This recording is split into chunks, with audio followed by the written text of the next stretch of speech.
Hello and welcome back to the channel. My name is Eddie Jennings from EJSLLC.com. In this video, I'm going to tackle the issue of yak shaving in the home lab, whether or not it's something you should try to plow through or avoid at all cost, or maybe something in the middle. Before I dive in, I want to thank returning subscribers for watching another video, as well as invite anyone, if you're watching and you haven't subscribed yet, to click that subscribe button and ring the bell when you do. Also, if you enjoy the video, make sure you click like and feel free to share it with others. So yak shaving, paraphrased, and I'll put a link to this in the description. Also, I'll put a link to another article about yak shaving in the description to give you a little bit better picture of it. But what I understand it to be is doing seemingly like meaningless tasks that need to be done to be able to reach your goal, and those tasks are often recursive in nature. And it's a term that I learned from a software developer friend of mine, and I think it's something that you can apply to almost anything, not just software development, but I believe it came from the world of software development.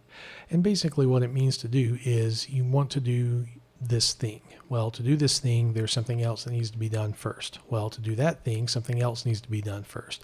And to do that thing, something else needs to be done first, and on and on and on. And eventually you'll get to the end of that chain, and then you'll be able to get back to actually working on the thing that you wanted to work on. That's kind of a real basic definition of yak shaving. And I was running into that this weekend with my home lab, which, by the way, you can go to gitlab.com/Eddie Jennings, which I will link in the description as well if you want to take a look at what I'm working on in my home lab. I'm currently doing a lot of stuff with Ansible with it.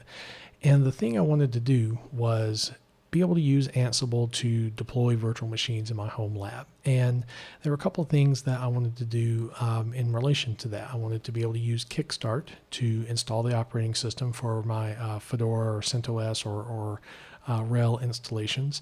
And I wanted to also automate the actual creation of the VM, which doesn't seem like maybe too terribly difficult of a thing to do, but there are obviously some steps involved. And what ended up happening, and I'm still not 100% done with it yet. When I'm done with this project, I'll make a video about it so I can show you what I did.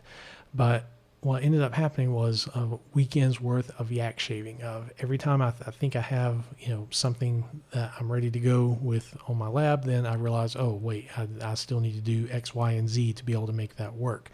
And it was especially apparent when I was troubleshooting some Kickstart issues, which the actual problem ended up being I was using the incorrect ISO for what I was wanting to do. But it led to me thinking, well, maybe instead of using just ISOs with Kickstart, I would like to have the install files living elsewhere, like on a web server and such. And I'll be installing some stuff over a network. Well, that means I would need to make a little web server VM. Well, that's fine. Then I'm thinking, okay, well, I would like to do as much stuff with Ansible as I can, since it's kind of the point of working on this lab. What do I need to do within Ansible to be able to take this web server from nothing and then have it, fully configured to do the things that I want to do? And that led to some other things, thus shaving the yak. And so I got to thinking about it, and I figured I'd make a video about this and address the actual question of whether or not you should do that yak shaving. And I think the answer is it depends. On one hand, yak shaving can lead you down a road that just seems endless, and maybe you're being led down this road because the solution that you're looking for isn't really a valid solution, or there's a better way to do said final solution, and then the path that you're wanting to take to get there doesn't make sense. On the other hand, the dealing with the yak shaving can lead you to build something that is better overall in the future. For example, like what I'm doing with the deployment of the VMs, I think going through the motions to make Kickstart work the way I want, and to have the files hosted on something that's not the hypervisor, and going through the exercise of being able to create all this within Ansible, so that way, in theory, if I were to tear down this lab, I could potentially build it back up again relatively quickly using Ansible. It makes sense to be able to do that. So I think the defining line there is, if you find yourself starting to shave the yak, is to go back and ask yourself, like what's the end goal? What are you trying to accomplish? And then assess whether or not that goal is a valid thing. And if so, keep shaving that yak, because eventually you'll get done with it.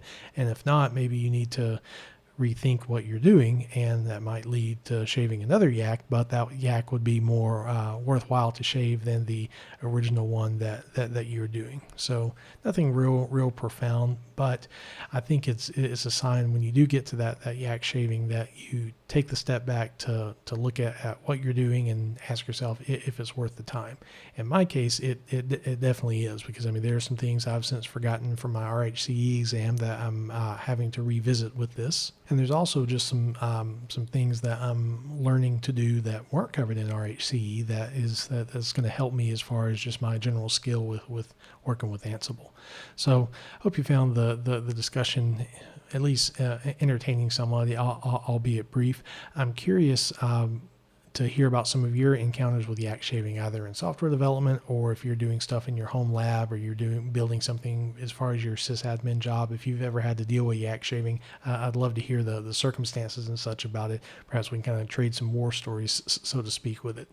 Again, if you enjoyed the video, make sure you do click like and share it with others. Also, subscribe if you haven't, and ring the bell when you do subscribe. Subscriptions help make me appear greater in YouTube, and hopefully can get the video and content out to more people. Thanks again for taking the time to watch, and I'll see you the next time.